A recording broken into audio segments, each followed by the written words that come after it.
Hi guys! So from Kyoto, nandito na nga kami sa Osaka at ito na yung huling hotel na aming pag-iistayan for the last 3 days namin dito sa Japan. At sa apat nga na hotel na pinag-istayan namin, ito yung pinaka-bet ko.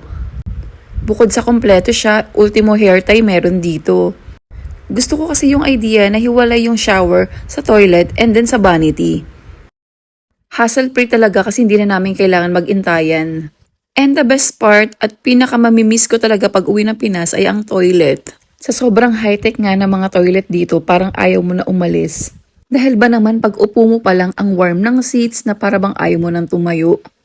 Napaka well-maintained at napakalinis talaga. Kaya nga hindi na nakakapagtaka na pati mga public toilets dito ay equipped with modern facilities at napakalinis talaga. Mapapasabi ka na lang talaga ng sana all. And of course, pagdating sa complimentary ay natuwa din ako as a tea lover. I love green tea so much. At wag ka dahil kakaiba ang mineral water nila dito. In-can mineral water. O diba? And this is our view. Ang hindi ko lang talaga nagustuhan ay ang layo namin sa mga shopping centers at kainan.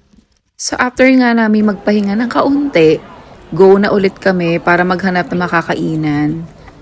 So nandito kami sa Osaka Namba, kung tawagin nila ay Ali. Marami dito makakainan. So sobrang dami nga ay nahirapan pa kaming pumili dyan. Kahit nga napakalayo ng nilakad namin, okay lang, na-enjoy naman namin.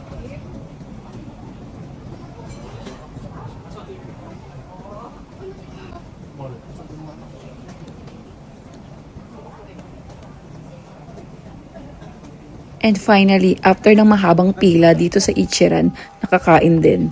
Pero super worth it talaga. Ang sarap. By the way, meron nga pala akong separate video dito sa Ichiran. I-visit nyo na lang. So yun lang guys. Thank you for watching. Till my next video.